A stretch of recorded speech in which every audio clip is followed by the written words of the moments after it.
Se tu tem mais de 18 anos, é recifense e tem um bichinho com mais de 6 meses, essa é a tua chance. Se liga! Você pode agendar a castração no Hospital Veterinário do Recife, que fica no bairro do Cordeiro, no primeiro dia útil de cada mês ou no primeiro dia útil da segunda quinzena do mês. O agendamento pode ser feito pelo número de telefone 81-3355-1670. Repetindo para tu anotar, 81-3355-1670. E você ainda pode agendar pelo site agendamentohvr.recife.pe.gov.br. Vou falar de novo, agendamentohvr.recife.pe.gov.br. Pensa no bem-estar do seu bichinho e não deixa pra agendar de última hora, pra não acabar perdendo tua vaga, hein?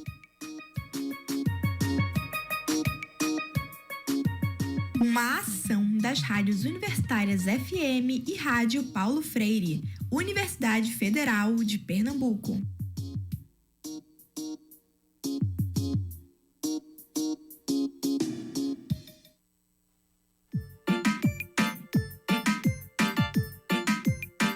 Fala, minha joia, tá sabendo do programa Pé de Meia? Não?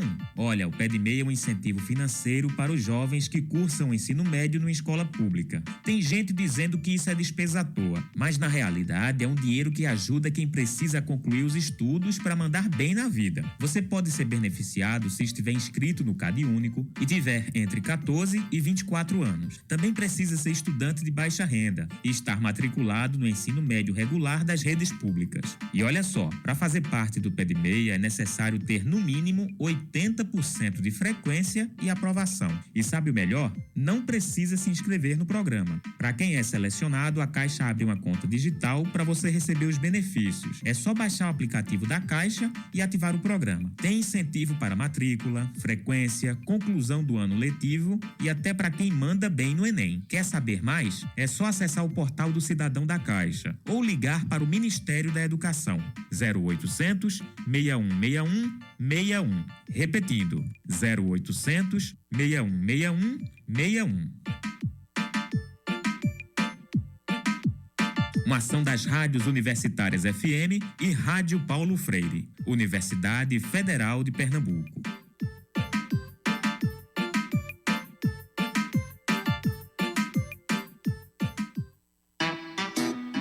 Boy, e aí, como é que tu estás? E aí, véi, meu irmão, tô muito bem não. Tava doente, fiz os exames, tinha umas vacinas atrasadas. Eu tomei e agora tô meio chumbado. Sei nem como é que eu vou buscar os resultados, viu? Vixe, cara, hoje precisa ser presencial não, pô. Já ouviu falar do aplicativo do Meu SUS Digital? E o que é isso? O Meu SUS Digital é o antigo Conect SUS. Ele é um aplicativo que vai te ajudar no acesso às informações em saúde, só que no meio digital. Nele, tu pode pegar os resultados do exame, que é o que tu quer, né? Mas tem muito mais coisa. Autorização de retirada de absorventes, Carteira Nacional de Vacinação, resultado de exame laboratorial de Covid-19 e também o cartão do SUS Digital. Massa, pode ser pelo celular, né? Com certeza. Vai na loja de aplicativo do teu celular, baixa e se cadastra com teu CPF e senha. É ligeiro demais. Oxe, pois eu vou baixar e me cadastrar agorinha. Uma ação das rádios universitárias FM e Rádio Paulo Freire, Universidade Federal de Pernambuco. Rádio Paulo Freire, a rádio que fazemos juntos. Fala, minha joia! Já ouviu se falar em deepfakes? São vídeos ou áudios falsos, mas tão bem feitos que parecem verdade. Imagine só tu receber um vídeo de um amigo fazendo algo que ele nunca faria ou ouvir um áudio com a sua voz dizendo algo que você nunca disse. Isso pode ser uma deepfake. Tudo criado com recurso de computação, a tal da inteligência artificial. Pois é, rapaz, esse tipo de vídeo ou áudio pode ser usado para destruir reputações, espalhar desinformação e até influenciar as eleições. Mas fica ligado que existem algumas coisas que você pode fazer para se proteger. Sempre olhar a fonte do conteúdo antes de compartilhar, procurar por inconsistências como erros de sincronização labial ou movimentos estranhos e usar ferramentas online para verificar a autenticidade de vídeos e áudios. Se você for vítima de uma deepfake, denuncie. Para isso, você pode registrar um boletim de ocorrência numa delegacia mais próxima e dar prosseguimento na delegacia especializada em crimes cibernéticos. Uma ação das rádios universitárias FM e Rádio Paulo Freire, Universidade Federal de Pernambuco.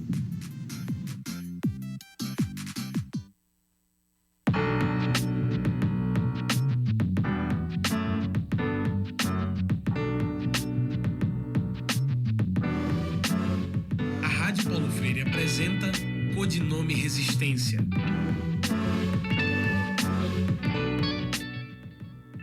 Olá para você, ouvinte da Rádio Universitária Paulo Freire e você que nos acompanha nas plataformas digitais. Eu sou Antony Santana, estudante de jornalismo da Universidade Federal de Pernambuco e acompanho você nessa série de 4 programas do Codinome Resistência que vai discutir a presença dos movimentos sociais na política institucional do Brasil. Sabemos que o poder legislativo é responsável por elaborar leis que regem a vida na sociedade e, por isso, é tão importante ter a representação de todos os segmentos. A Assembleia Legislativa de Pernambuco, que é conhecida pela sigla ALEP, tem poucos parlamentares que se assumem como oriundos de movimentos sociais. O que explica a dificuldade para a eleição de representantes dos movimentos sociais no Estado? Faltam recursos, apoio partidário ou mobilização do eleitorado? Quais os desafios que os poucos representantes eleitos enfrentam para avançar com pautas de interesse social? E, principalmente, qual o caminho para ampliar a presença dos movimentos sociais na casa de Joaquim Nabuco? Para entender melhor essas questões, nós convidamos a socióloga e educadora do SOS Corpo Instituto Feminista para a Democracia, Carmen Silva, que vai nos ajudar a entender essa temática do ponto de vista acadêmico e histórico. Seja bem-vinda, Carmen. Olá, ouvintes da Rádio Paulo Freire, é sempre um prazer estar aqui com vocês. Muito obrigada pelo convite. Para entender melhor como as pessoas que representam movimentos sociais vivem na prática, né, esses desafios para chegar ao cargo, nós também convidamos a deputada estadual Rosa Morim, que já está chegando para conversar com a gente. Mas, enquanto isso, a gente vai começando a conversar aqui com Carmen Silva. Para entender, Carmen, você é uma militante, né, além de estudiosa dos movimentos sociais. Existe interesse dos movimentos sociais de participarem da política institucional? Sim, existe interesse. Eu posso te dizer isso tanto a partir da minha atuação militante, como também dos estudos que eu tenho feito já há alguns anos, assim, alguns longos anos, nessa área de movimentos sociais. Qual é o interesse? O interesse é exatamente defender seus interesses. Quer dizer, a política ela é maior que a política institucional, né? A política institucional é aquela política que se faz nos poderes constituídos da República, no Poder Legislativo, no Poder Executivo e, do meu ponto de vista, também no Poder Judiciário, mas oficialmente no Poder Executivo e no Poder Legislativo. Todavia, a política institucional, ela, apesar de ser feita por um pequeno número de pessoas, ela tem o poder de definir a vida de muita gente. E os movimentos sociais, eles existem exatamente para enfrentar os problemas que nós, pessoas que compomos a sociedade, vivenciamos. É porque a gente vive problemas que a gente se organiza coletivamente, compõe movimentos sociais para defender o enfrentamento desses problemas, defender que o Estado resolva esses problemas ou que a sociedade nos apoie na resolução desses problemas. Logo, assim, estar próximo de qualquer política institucional, não é só no Legislativo, mas também no Legislativo, é defender que esses problemas sejam enfrentados. Estou falando assim de uma forma bem didática para que as pessoas compreendam que não é querer ser parlamentar necessariamente. Estar na política institucional é defender interesses coletivos que se organizam através dos movimentos sociais. E também poder chegar a ser algum parlamentar, vereador, deputado federal, senador. Isso também é possível, mas é só uma possibilidade entre muitas. Estar no movimento social já está fazendo política, né, Com Carmen? certeza. Os movimentos sociais fazem política. E por que a gente afirma isso com tanta veemência? Porque fazer política diz respeito a promover deslocamentos de poder, né? Alterar a correlação de força entre forças políticas da sociedade. Na medida que os movimentos sociais são uma parte da sociedade que vive um determinado problema, que se mobiliza, que constrói a opinião pública favorável, que ocupa as ruas, que faz pressão sobre o parlamento, sobre o executivo, ele consegue deslocar essa correlação de forças políticas na sociedade. Ou seja, ele faz política em prol dos interesses que ele está defendendo, seja o interesse pela terra, seja os interesses das mulheres, do povo negro, de uma comunidade periférica que vive sem água, quaisquer interesses que o movimento esteja defendendo. Ô, Carmen, e agora do lado de lá? A política, como é que você vê o apoio a essas candidaturas de pessoas que vêm de movimentos sociais? O sistema político partidário como um todo? Zero apoio, né? O sistema político partidário, ele é organizado... Quando eu digo assim, o sistema político partidário, eu estou dizendo as leis que regem os partidos políticos e as eleições. Elas são... Esse corpo de leis, eles foram organizados de uma forma excludente, de uma forma que setores da população que já são minoritários na política, já têm menos poder, continuem tendo menos poder. Elas não são feitas, essas leis, para nos favorecer. Vou pegar o caso das mulheres, que é o movimento onde eu atuo, né, o movimento feminista. Veja bem, nós dizemos que a sociedade é organizada com base numa desigualdade entre homens e mulheres. Também existem outras desigualdades, como as raciais, como as de classe, mas eu vou tratar especificamente da desigualdade de gênero, da desigualdade de sexo entre homens e mulheres.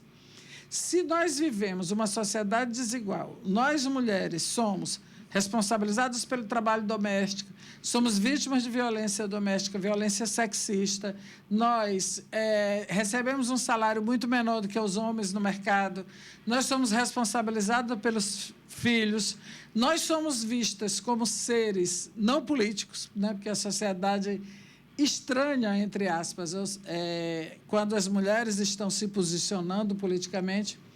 Então, se tudo isso existe, o sistema político democrático deveria ser organizado para enfrentar essa desigualdade e promover a participação política das mulheres. Não ocorre assim. Hoje, nós temos uma pequena mudança no sistema, hoje, assim, que já tem 2 décadas, que é a lei de cotas de 30% para as mulheres, mas 30% de candidaturas, né? Os partidos, ao colocarem a sua lista de candidatos no Tribunal Regional Eleitoral, eles são obrigados, por lei, a colocarem 30% de mulheres. Ora, isso está muito longe dos mais de 50% que nós representamos na população. Além disso, é de candidaturas, não é vagas no parlamento. Para que uma candidata seja eleita, ela precisa de tempo de rádio e TV, ela precisa de recursos financeiros, ela precisa de campanha, e as campanhas são cada vez mais mercadológicas. Elas são cada vez mais baseadas em marketing e não em compromissos, em programas.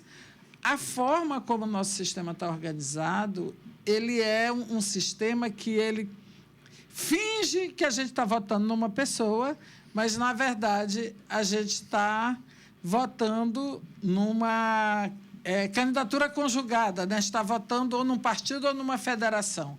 Porque você pensa assim, eu escolho Carmen para ser parlamentar, eu voto em Carmen, só que Carmen é de um partido.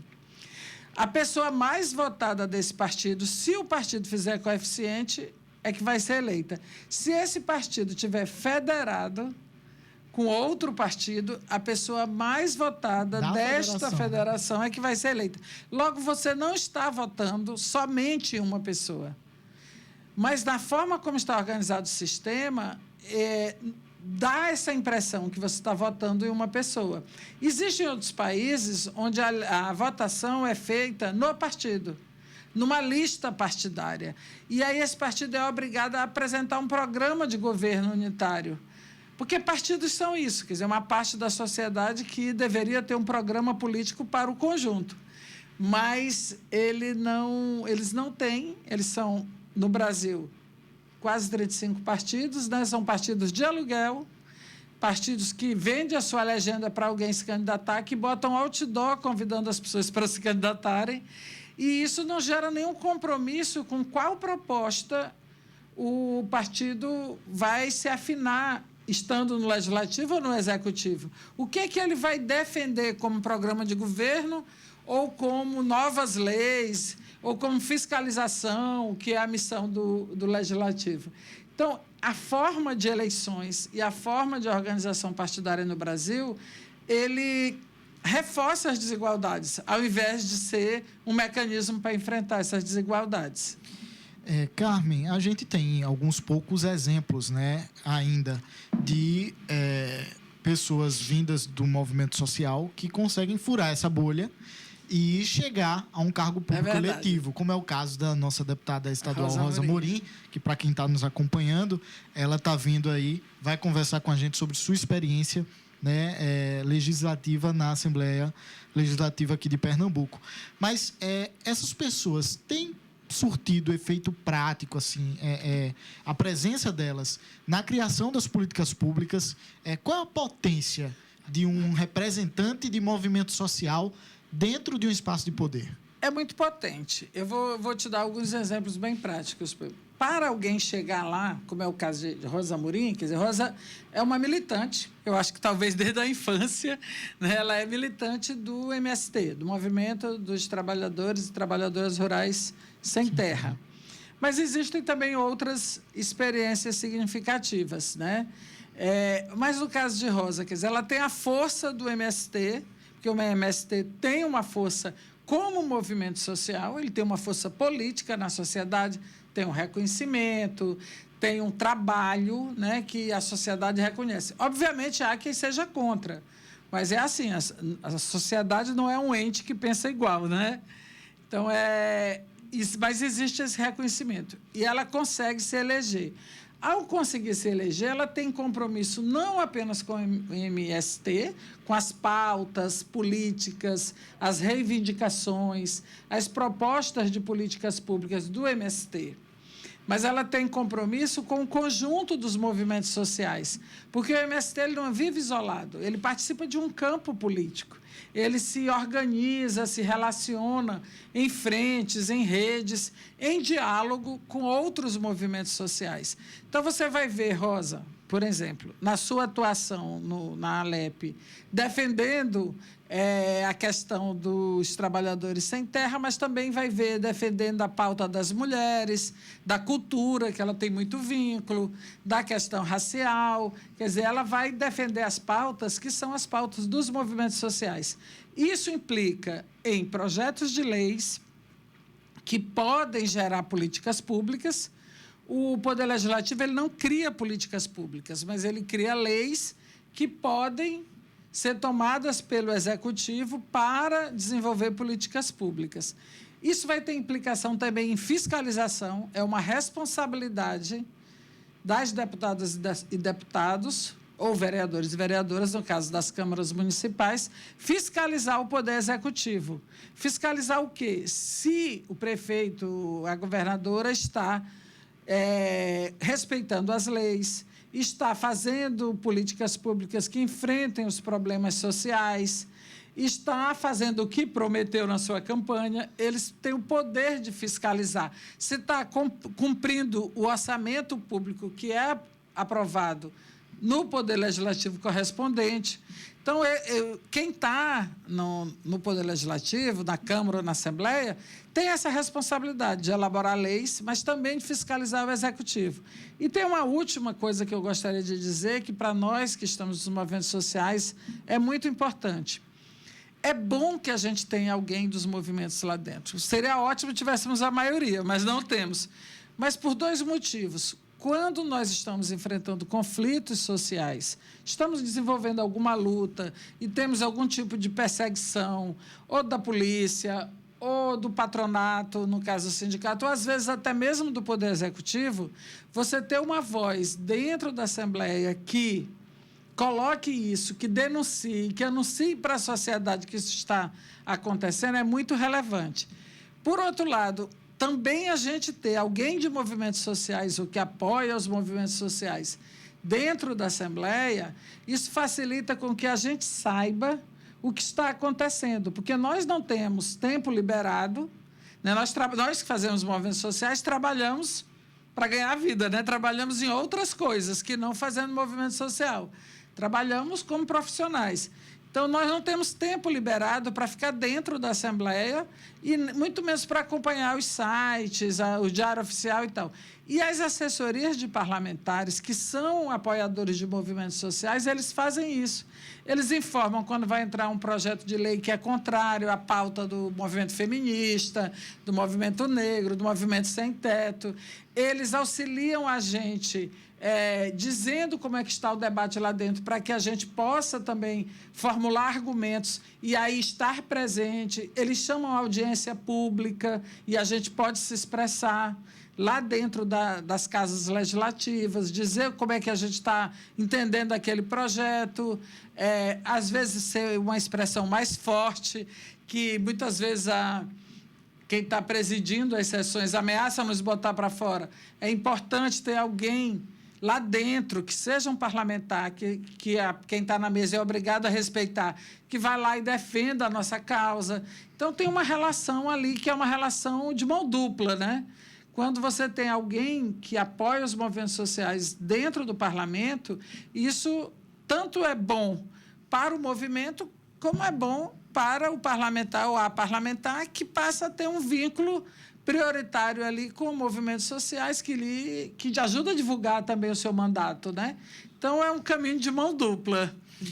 Carmen, você falou um pouquinho sobre as pautas, né? Que é a pessoa que, por exemplo, a deputada Rosa, tomando esse exemplo porque é a pessoa que nós vamos conversar já, ela abraça pautas de outros movimentos sociais. Eu queria entender quais são as pautas comuns, assim, prioritárias, que se não tivessem um representante, por exemplo, na Assembleia Legislativa, os movimentos sociais já teriam perdido ou não teriam nem conseguido colocar voz. Você teria algum exemplo desse? Eu vou te dar um exemplo bem concreto de uma pauta assim, que ela é comum ao conjunto dos movimentos sociais, mas que ela tem desdobramentos específicos. E que, às vezes, uma coisa parece específica e, quando você vai ver, você consegue, inclusive, um apoio maior dentro da casa porque ela se torna comum. A gente consegue demonstrar que ela é comum. Por exemplo, o direito ao aborto. O aborto que está preconizado na legislação. O aborto legal. O aborto, que é chamado de aborto legal, sempre dá duplo sentido, né? Mas o aborto previsto em lei. Né? Quer dizer, esse direito que deve ser realizado pelo Sistema Único de Saúde está na lei, é um direito de todas as mulheres e muitos parlamentares são contrários a isso e vários parlamentares também são a favor disso. Toda vez que entra um projeto contrário a isso, que ameaça esse direito, que pode ser um projeto aparentemente simples, assim, tipo, fazer debate nas escolas sobre um Brasil sem aborto, ou sobre Dia do Nascituro. Parece que não é sobre o aborto previsto em lei, mas na prática porque são parlamentares tentando gerar uma consciência na população contrária ao direito. Por que eu digo que isso parece específico, mas é geral? Primeiro que todas as mulheres estão sujeitas a uma situação que necessite de um abortamento, que pode ser por uma violência sexual, que pode ser por um problema de saúde e tal. Especialmente no Brasil, desde o famigerado governo Bolsonaro, a gente viveu um aumento enorme de gravidez de crianças e adolescentes até 14 anos, que, pela lei, pelo Estatuto da Criança e do Adolescente, é um crime muito maior, porque o abuso, o estupro de vulnerável, né, de criança e adolescente menor de 14 anos, ele é severamente punido. Né? Só que, na verdade, ele nem é descoberto, porque essas crianças e adolescentes chegam no sistema de saúde ou nas escolas, denunciam e muitos profissionais de saúde, ao invés de encaminharem para o serviço de aborto legal, encaminham para o pré-natal, como se ela fosse uma mulher adulta para, né, ter aquela criança. O que acontece com essa situação? Por que ela parece específica e é geral? Eu vou te explicar. Ela parece específica porque diz respeito a meninas, a mulheres, né? Porque o aborto ocorre no nosso corpo. Mas ela não é específica porque ela diz respeito a uma campanha da extrema-direita para reduzir os direitos conquistados. Se eles conseguem reduzir os direitos conquistados das mulheres, eles também conseguem reduzir os direitos conquistados da classe trabalhadora como um todo. Aí veja a reforma trabalhista, o direito à aposentadoria, porque, na verdade, o que está por trás é a ideia de Estado mínimo, é a ideia do Estado se desresponsabilizar em garantir, através das políticas públicas, os direitos que já existem preconizados na lei. Então, se quebra um, cria as condições favoráveis para quebrar todos. Então, parece ser uma pauta específica, mas, na verdade, é uma pauta geral, que diz respeito a direitos e diz respeito à democracia. Ou seja, atinge nós todos. E ainda tem mais. Por exemplo, uma pauta como essa, do aborto, que eu estou dando como exemplo, ela que é uma pauta difícil de ter apoio. Quem na Assembleia ou na Câmara apoia movimentos sociais, em geral, sempre dá uma resposta muito positiva. Mas é difícil com os outros parlamentares, né, para a gente fazer essa discussão. Até mesmo de esquerda, né, Carmen? Até mesmo de esquerda. Aqui em Pernambuco, os parlamentares de esquerda, a gente tem conseguido sempre garantir apoio. Mas no Congresso Nacional, nem sempre, né? Então, aqui a gente tem conseguido assim, um apoio. Por exemplo, na Assembleia, Rosa Murim, Dani Portela, João Paulo, que é da FETAP, esqueci o nome. Doriel Barros. A gente tem conseguido ter um apoio mais amplo, né? Agora, o que ocorre é que, se a gente não tivesse apoio, o outro lado se fortalece. Qual é o outro lado? É a extrema-direita. Não é nem a direita tradicional, porque a direita tradicional nem pegava essas pautas com tanta força. O que é a extrema-direita? A extrema-direita é exatamente essa organização fascista que está no mundo inteiro, que junta fundamentalismo religioso com militarismo e com o grande capital ultra-neoliberal que quer o fim do Estado, quer aumentar a taxa de lucro de uma forma exorbitante. Então, parece uma pauta específica, mas, na verdade, ela tem força de uma pauta geral. Ela é só a ponta do iceberg, sabe? Debaixo da água está ali aquela montanha de gelo. Carmen, você estava citando aí agora a ascensão que a gente tem visto recentemente de representantes do conservadorismo, né? Que, enfim, tomaram o Congresso Nacional, e não foi diferente aqui na Assembleia Legislativa de Pernambuco. A gente vê muitos deputados, por exemplo, se autodenominando pastores, né?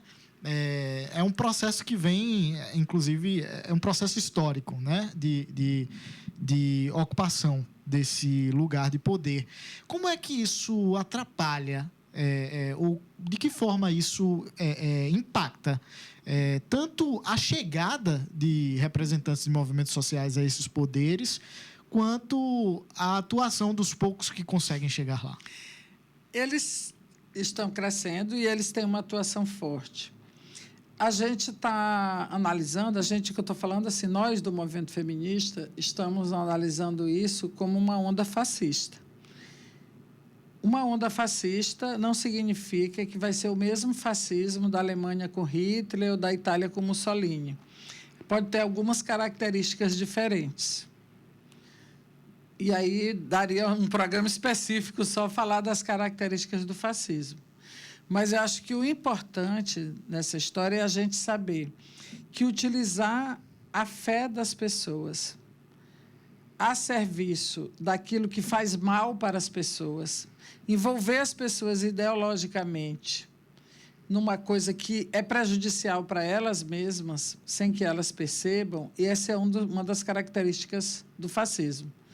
E essa onda conservadora que está acontecendo, que a gente também chama de extrema-direita, ela faz isso, utilizando a comunicação e utilizando as religiões, que são, em geral, as religiões neopentecostais, mas não só. Dentro do próprio catolicismo, também tem grupos conservadores muito fortes. Eu quero dizer assim, isso não é um acaso. De repente, as pessoas viraram conservadoras. De repente, as religiões se tornaram fundamentalistas.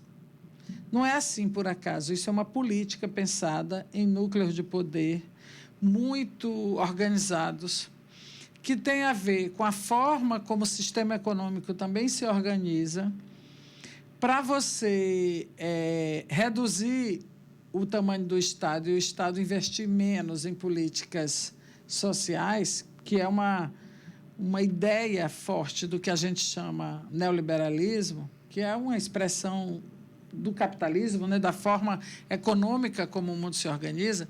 Para que esse Estado seja mínimo e invista menos em políticas sociais, você precisa ter menos pessoas reivindicando políticas sociais, ou seja, menos movimentos sociais atuando. Como é que você faz para ter menos gente consciente dos seus direitos e reivindicando?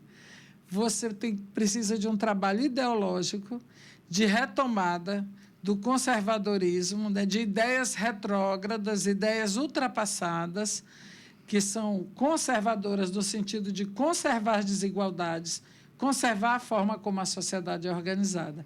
Qual é um bom caminho para isso? A fé. Utilizar a fé, porque no momento de crise econômica, no momento de desespero, de mudanças climáticas, um momento muito grave como a gente está ocorrendo no planeta, as pessoas têm necessidade de se apegar a alguma coisa, e se apegam à fé. A fé é ruim? Não. A fé não é ruim. A fé faz parte da vida do ser humano. É um caminho para você se ligar ao transcendente. O problema não é a fé, nem as pessoas terem suas religiões, que são seus grupos de fé. O problema é setores econômicos e políticos utilizarem a fé das outras pessoas e da maioria das pessoas de uma forma que seja em seu benefício enquanto grupo político e contrário aos próprios interesses destas pessoas. E é isso que a gente está vendo acontecer. Quando a gente diz fundamentalismo religioso, não significa as pessoas terem religião, mas sim transformar os fundamentos da sua religião em razão de Estado. Quer dizer, o que serve para a sua religião, você querer impor sobre o Estado como um todo. Isso beneficia quem? Não beneficia a população como um todo. Na nossa Constituição, o Estado brasileiro é laico. Significa, ele não está submetido a nenhum credo religioso. Mas hoje, não só pela presença de pastores ou padres ou pessoas religiosas do parlamento, que isso não seria um problema. As pessoas que têm religião têm direito de se candidatar. Não há um problema nisso. E isso não quebra a laicidade do Estado. O que é problema é a utilização da religião em benefício de grupos políticos, manipulando a fé das pessoas. Sabe? Manipulando, por exemplo, religiões que são recentes, chamadas religiões neopentecostais, que utilizam do Antigo Testamento, que utilizam de elementos conservadores para manipular a fé das pessoas. Esse é que é o problema. Não é ter pessoas religiosas no parlamento. Isso aí é direito. Alguém que tem uma religião pode se candidatar. Isso não é um problema. Bem-vinda, Rosa. Rosa, como anunciamos, já está com a gente aqui no nosso estúdio da Rádio Paulo Freire, a deputada estadual Rosa Morim, que é integrante do Movimento dos Trabalhadores e Trabalhadoras Sem Terra e que vive na prática o desafio de ser uma representante dos movimentos sociais na Alep. Rosa, muito obrigado por atender o nosso convite. Seja muito bem-vinda. Obrigada. Um olá a todas as pessoas que nos acompanham aqui na Rádio Paulo Freire. É uma alegria estar aqui junto com Carmen, essa companheira feminista, guerreira da luta do nosso povo. Já é sócia fundadora aqui da Rádio Paulo Freire, porque ela contribui muito com essas discussões. E nós estávamos conversando, Rosa, sobre essa importância, né, dos movimentos sociais estarem presentes na política institucional. E você tem uma história muito peculiar com isso. É a primeira representante do movimento dos trabalhadores rurais sem terra na Assembleia Legislativa de Pernambuco, né? Eu queria entender como foi que o MST passou a decidir que precisava de um representante na casa de Joaquim Nabuco. Como foi que se chegou nisso? Bom, nós do Movimento Sem Terra, nós entendemos a luta em diversas esferas, né? Tem a luta política, a luta social, a luta institucional, a luta ideológica. E nós sempre atuamos muito na esfera da luta social e da luta ideológica, organizando o povo com a pauta central nossa, que é a luta pela reforma agrária, a democratização de terra no Brasil. Não tem como a gente resolver o problema da desigualdade social no nosso país se a gente não resolver uma questão super central, que ela passa pela questão fundiária da terra. Então, a natureza do Movimento Sem Terra, do movimento social, é organizar o povo, ocupar latifúndios improdutivos e, a partir disso, ter uma outra estrutura social que organize e paute a sociedade. E também através da luta ideológica, né? Essa luta da batalha das ideias que a gente fala na sociedade.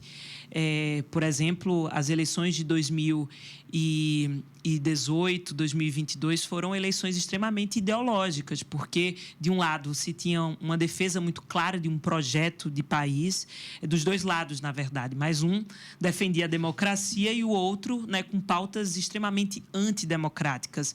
A gente vive hoje, por exemplo, uma luta para que a gente possa mudar a hegemonia, uma hegemonia capitalista, racista, patriarcal, LGBTfóbica, e esses partidos de extrema-direita, através, né, de uma disputa das ideias, cada vez mais, peguei aqui o final da fala da nossa companheira Carmen, vem levando um país cada vez mais fundamentalista, conservador e por aí vai. Então, o MST trabalha e diz que nós não vamos mudar o país se a gente não conseguir promover uma batalha ideológica, mudando a consciência do povo, nós não vamos conseguir avançar. E a luta institucional, só para não me alongar muito, nós sempre participamos, mas sempre deixamos de lado, dizendo que esse não era o nosso papel.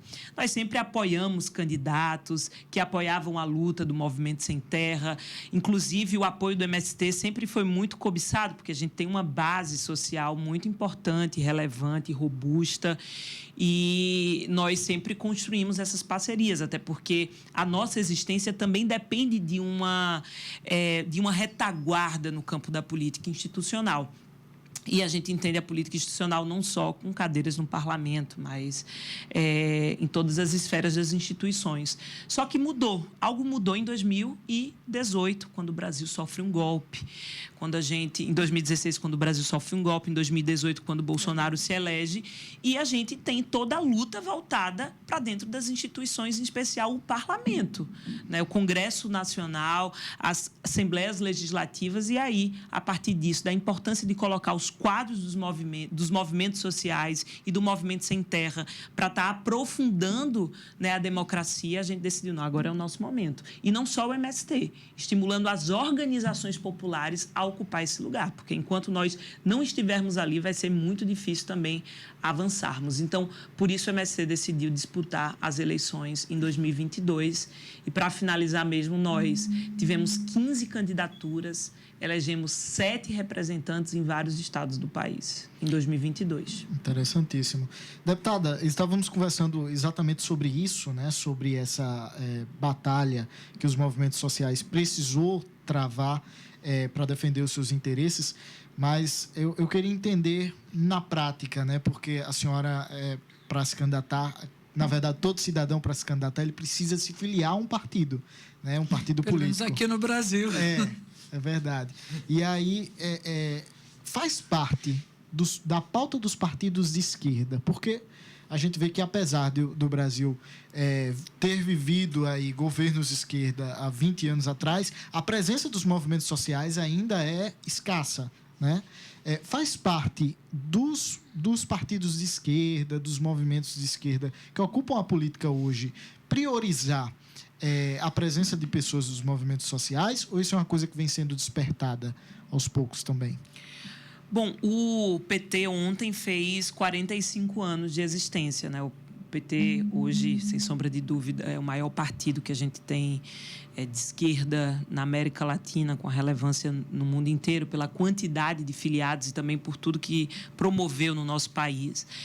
Apesar de muitas contradições também, mas o partido que nós dizemos é o partido da classe trabalhadora, porque é um partido popular, é um partido que está nas bases. E o PT nasce no período da redemocratização, na década de 80. E junto com ele, na sua história, na sua essência, também vem junto os movimentos organizados. Por exemplo, a CUT. A CUT nasce na década de 80. O MST também nasce na década de 80. A gente diz que as histórias hoje dos movimentos sociais, né, que têm mais de 30, 40 anos, se confundem com a história do próprio Partido dos Trabalhadores. Então, se não fosse os movimentos sociais, por exemplo, depois que Lula se elege em 2002, fazendo pressão política para as pautas sociais e populares avançar, não avançaria. Eu entendo, já que a gente está falando de institucionalismo também, eu entendo que as leis que advogam a favor do povo, elas são as lutas institucionalizadas. Porque se não existe luta, não existe lei que esteja ao nosso favor. Então, nenhum governante hoje no Brasil, ao seu bel prazer, nem mesmo o presidente Lula, promoveu qualquer lei que não tivesse uma força popular por trás. Então, eu diria, é da natureza dos partidos de esquerda, né, dos partidos de esquerda, eu posso resumir aí, que se identificam com uma natureza mais progressista, ter junto com ele as organizações sociais. E muitos desses dos dirigentes, eles são filiados a partidos. Por exemplo, o MST não está dentro do PT. Mas muita gente do MST é filiado ao Partido dos Trabalhadores. Né? Lideranças do Movimento Sem Terra, né? Dirigentes estão dentro do PT. Mas todo partido também tem sua forma diferenciada de organização. Por exemplo, o PT, são muitos PTs dentro de um único partido. Né? O pessoal também se organiza assim, por tendências.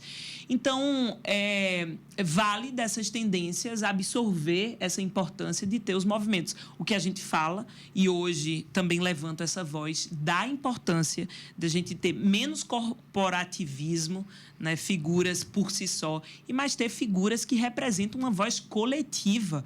Se a gente fala em renovação da política, em mudança da política, eu penso que cada vez mais beleza, é o sujeito, é a sujeita, mas que ela represente uma bandeira, uma pauta e que seja o singular no plural, né? Ainda falando um pouquinho, dando um descansozinho a Carmen, que falou bastante, deputada, A senhora, a partir da sua chegada, né, no Legislativo Estadual, a senhora tem tentado diversificar, porque estávamos conversando com Carmen, inclusive, que a presença de uma pessoa de movimento social, ela não vai representando somente o seu movimento, né? Mas vai levando ali um conjunto de pautas dos outros movimentos sociais. Como é que a senhora tem tentado diversificar essa atuação e quais pautas a senhora já conseguiu avançar, que não são exatamente do movimento dos trabalhadores sem terra, mas que contemplam os demais movimentos sociais? Não, excelente. Primeiro, eu sou Rosa do MST, nascida na luta da reforma agrária. Meus pais são assentados da reforma agrária, militantes super importantes históricos do movimento. Mas eu construí grande parte da minha militância política, inclusive de onde eu conheço Carmen. Inclusive, eu acho que ela, antes de ser Rosa do MST, acho que ela me viu em outras batalhas. Então, eu me construí muito na relação com a luta pela educação, com o movimento estudantil, com a luta feminista. Inclusive, antes com quem me organizou primeiro foi o movimento de mulheres. Com 13 anos, eu entrei na Marcha Mundial de Mulheres lá em Caruaru, na minha cidade. E depois eu fui para o movimento estudantil, mas sempre com essa natureza do movimento sem terra. Então, a minha atuação política, por si só, ela já agrega essa diversidade das pautas. Da pauta das mulheres, da pauta LGBT. Eu sou, né, uma parlamentar LGBT. A pauta a pauta racial, muito importante. Um dos primeiros feitos do nosso mandato foi desarquivar o Estatuto da Igualdade Racial, que estava preso na casa fazia uma década. Então, nós articulamos, desarquivamos, articulamos com o governo do Estado para sancionar. Hoje, podemos dizer, fruto da luta do nosso mandato, nós temos o Estatuto da Igualdade Racial. Para além da luta da reforma agrária, a pauta ambiental como um todo é uma pauta que nós estamos atuando muito, desde a luta contra a privatização das praias, tanto aqui no Nordeste, no estado de Pernambuco, mas também no Nordeste e no país. A própria luta da democracia em si é uma luta que nós batalhamos bastante. E foi justamente por isso que o MST decidiu, por eu ser essa pessoa que queria representar o movimento sem terra, por agregar não só a pauta da reforma agrária, mas trazer consigo a importância, né, dessa diversidade, né, da luta como um todo. E esqueceu a cultura. E da cultura. Importante dizer, situar, estamos aqui no CAC, né? Estudei teatro. É o que eu ia dizer agora. Sou estudante. São muitas pautas, né? Nós carregamos, mas a cultura é algo central na minha atuação, né? Tanto individual, né? Por ser uma sujeita fazedora de cultura, mas também política. Deputada, inclusive, a senhora tem um mandato que vem aí, enfim, trazendo várias conquistas, não só nesse campo do que a gente citou, né? Do MST, da cultura. Quais são as conquistas do mandato como um todo, assim, de forma prática? Porque a gente estava conversando aqui com Carmen que, para a própria população, é muito importante ter representantes dos movimentos sociais, porque eles não fazem a defesa somente daquilo que é comum ao movimento social, né? Mas também a defesa da saúde, da educação, como a senhora mesmo estava citando. A senhora tem algum exemplo prático que traga assim, não, esse ponto aqui, se não tivesse um representante que viesse realmente de onde eu vim, não teria ido? A senhora consegue recordar? Eu diria que a instalação da Comissão de Combate à Fome, à Insegurança Alimentar e Nutricional, o primeiro feito do nosso, né, um dos primeiros feitos do nosso mandato, nós fizemos uma comissão especial de combate à fome, uma comissão logo se transformou numa frente e trazer esse debate emergencial. Eu digo, se falta, né, saúde, falta educação, é porque pessoas estão passando fome. Ou, se as pessoas estão passando fome, é porque falta saúde, educação, outros direitos foram violados nesse processo. Esse é um dos exemplos. Mas nós fizemos, paralelo a isso, a questão da fome, as denúncias da falta de merenda escolar ou a merenda escolar de baixa qualidade dentro das escolas. Fizemos um projeto de lei que prevê a primeira merenda dentro das escolas. Então, assim que os estudantes chegam dentro da escola, recebem logo uma alimentação, porque é um absurdo que uma criança que acorda muito cedo, às vezes passa 1 hora se deslocando para chegar na escola, às vezes muito mais, quem mora no campo, não tomou café da manhã. Isso é uma realidade, né? Nós estudamos isso, é uma realidade hoje dos estudantes de renda baixa, mais pobres, chegam na escola passando fome, com a barriga vazia, nenhum estudante consegue se alimentar. Então, esse para nós foi um feito muito importante, a comissão, as diversas fiscalizações que iniciaram a partir disso e o conjunto de pacotes, né, de projetos de lei que nós desenvolvemos, como esse exemplo da primeira merenda, que para nós é muito importante. É difícil, deputada, ter uma atuação no Estado como um todo, assim, principalmente sendo de movimento social, né? É difícil ter essa capilaridade. Nós não fomos votados apenas em 3 municípios, né? Fomos votados em quase todos os municípios, menos em 3. Nós temos uma atuação estadual, bem estadualizada. Quem acompanha as redes sociais vê que minha vida é muito movimentada.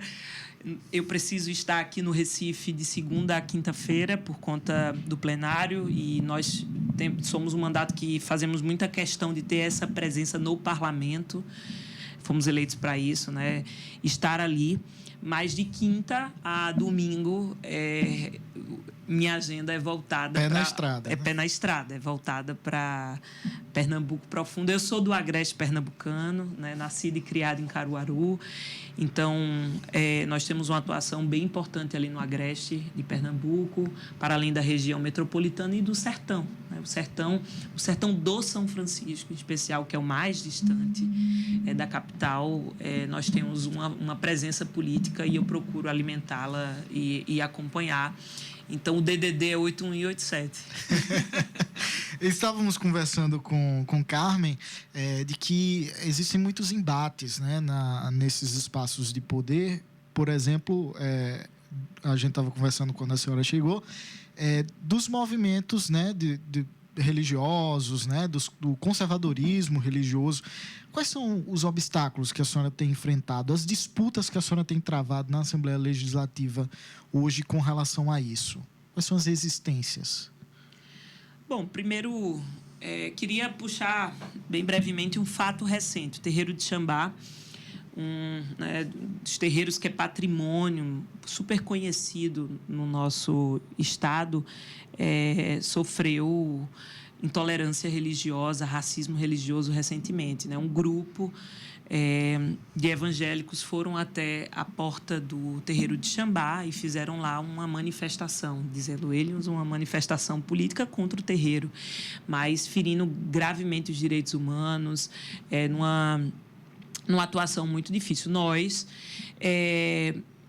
logo, de imediato, nós pedimos, temos um estatuto, inclusive isso é uma questão para nós. As leis,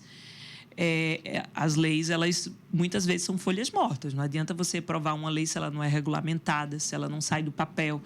Então, nós pedimos que é muito importante, pela recorrência. Então, o terreiro de Xambá é o que a gente tem de maior símbolo, um símbolo importante. Mas se o terreiro de Xambá sofre uma violência dessa, imagine os outros terreiros. As denúncias são inúmeras. E nós pedimos que o Estado de Pernambuco possa criar uma delegacia, né, de combate aos crimes de intolerância religiosa, de racismo religioso. Por exemplo, isso é uma questão de entrave dentro da casa. Nós temos, imagina, eu digo, do PT são 3. Né? Do PT somos 3 ali. Podemos contar com mais alguns. Mas só de pastor evangélico nós temos mais de 5, né, dentro da casa. É uma bancada, às vezes, maior. E o problema não é ser pastor, né, de forma nenhuma. Nós temos muitos bons exemplos de pastores na política. Por exemplo, o pastor Henrique Vieira, deputado federal do Rio de Janeiro, né, um pastor. Mas o problema é quando você quer, né, trazer isso para dentro do Estado, das instituições, uma instituição que é laica e, né, colocar a fé, né, sua fé não, né, fazer disso algo que atue contra a fé, inclusive, ou a diversidade da fé que existe no nosso Brasil.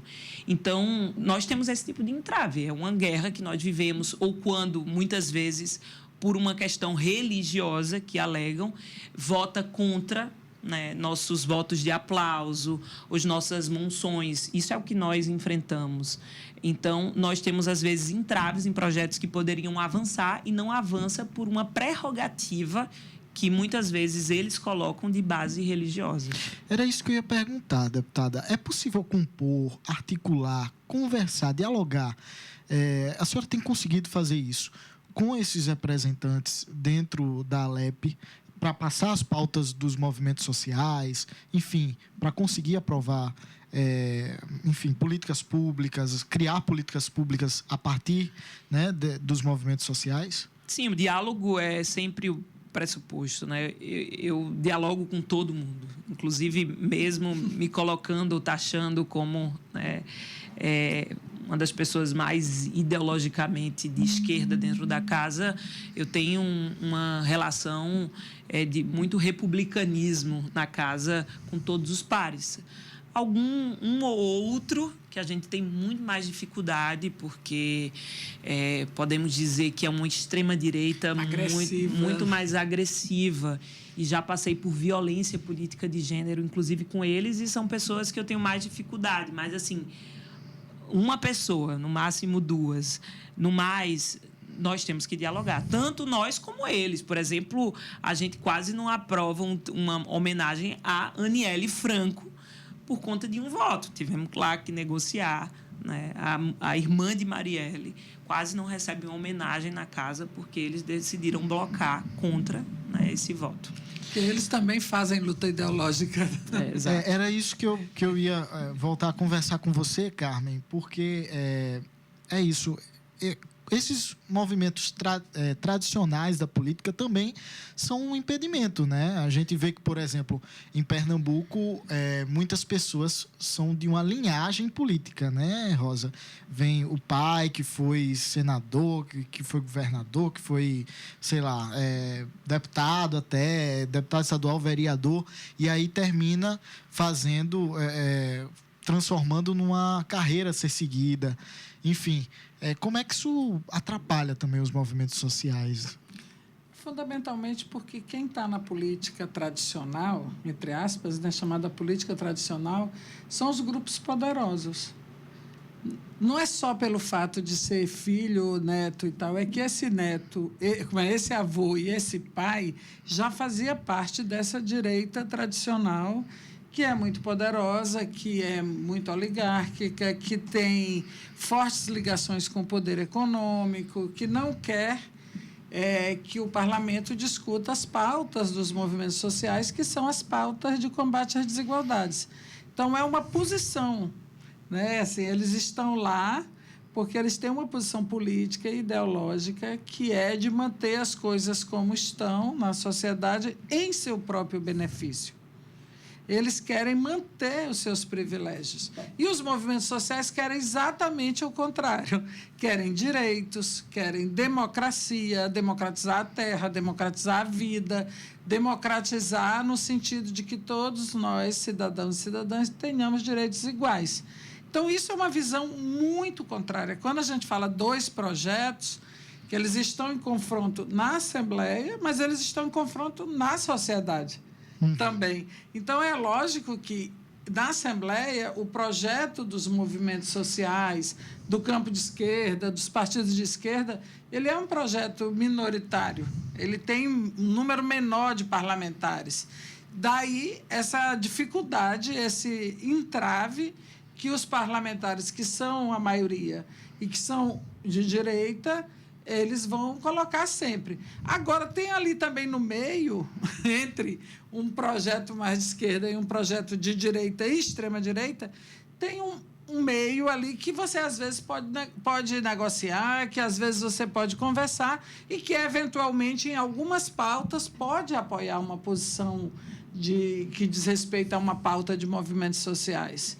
Ou porque se conscientizou de que isso é importante, ou porque negociou um apoio em outra coisa, ou porque se sente pressionado e tem medo de perder voto. Os motivos são os mais variados, mas é assim que o parlamento funciona, né? Pelo menos assim, olhando de fora, Rosa, é assim que dá para ver, né? É isso mesmo? Exatamente. Quando eu entrei na casa, me disseram que os sobrenomes eles vinham impressos nas cadeiras, porque são os grupos que estão ali, né, há décadas, quase secular, na verdade, sobrenomes que estão ali, né, há muito tempo. Então, isso é algo que nós precisamos enfrentar e falar sobre a importância da renovação. Trabalha nisso, mas que renovação nós queremos? Inclusive, Bertolt Brecht, um poeta, nosso poeta, ele tem uma poesia que ele diz do velho travestido de novo. Então, nós temos, inclusive, essas figuras, muitas vezes, com uma roupagem extremamente jovem, né, que representa, né, uma renovação, mas que tem, sim, né, um histórico, né, que representa essa velha política. Então, hoje, a gente pode dizer que os grupos da tradicional, né, da política de Pernambuco, inclusive, é um dos mais oligárquicos que nós temos no Nordeste, no país. Por exemplo, Fortaleza, aos poucos, está destituindo, porque antes era isso, né? Passava o bastão de geração em geração, né? Bisneto, né? Vou lá. Aqui se mantém. Vale de São Francisco tem dono, tem o seu sobrenome taxado na política. Então, nós precisamos enfrentar isso, renovar, mas renovando com quem de fato pode. Inclusive, uma avaliação que se faz também é da própria extrema-direita vir com essa roupagem da renovação. Você vê esses jovens influencers de extrema-direita que é contra o sistema, Bolsonaro também representa isso, são contrassistêmicos e acumulam essa ânsia, mas quando a gente vai olhar... É por isso que a gente tem que fazer o discurso da renovação no sentido da pessoa, no sentido da idade, mas fundamentalmente no sentido de qual é a posição política. Porque se a gente falar só da renovação, a gente pode fortalecer essas propostas que vêm através de mecanismos novos, como redes sociais, de pessoas novas, assim, muito jovens, de idade mesmo, mas que, na verdade, têm vínculo e defendem ideologicamente, politicamente, as concepções mais retrógradas da política.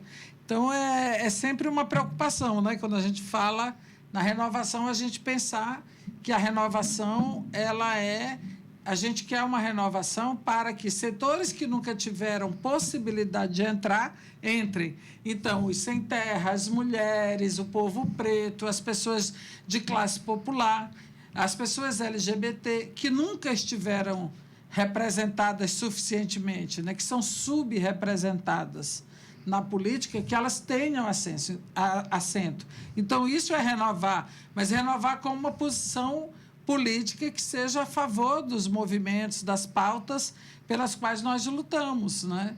E não simplesmente uma carinha nova e uma técnica nova que não traz... Mudar o nome que antecede o sobrenome, né? Que é basicamente isso que acontece. É só isso. Deputada e socióloga Carmen, já é um consenso, né? As senhoras citaram agora que as redes sociais, elas são a nova arena da política. É nas redes sociais que hoje acontece o debate político. O exemplo mais recente foi o caso do Pix, né? Enfim, que se divulgou fake news e aí criou-se uma disputa política ali de narrativas. Hoje em dia, um vídeo na rede social tem mais importância que um pronunciamento que a deputada possa fazer na tribuna da Assembleia Legislativa. Se né? for para as redes sociais... Aí é os dois, né? Então, deputada, quais são os desafios de se comunicar com seus eleitores, tanto nas redes sociais como, enfim, na forma de organizar as bases, né? Essa comunicação? Como é que tem sido feito no seu mandato?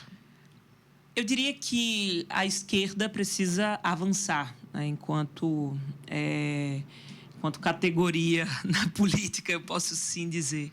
Acho que, a exemplo do próprio presidente Lula, que teve que fazer uma nova roupagem da sua comunicação, porque não estava comunicando, né, e se aproximar de uma linguagem mais apreciativa da internet.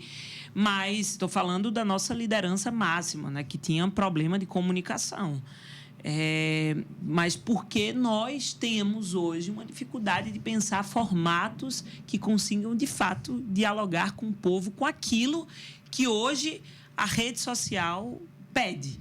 Então, eu não diria o desafio de Rosa, mas o nosso desafio enquanto esquerda. A gente sabe que a extrema-direita hoje consegue manusear muito melhor do que nós as redes sociais. E nós precisamos avançar.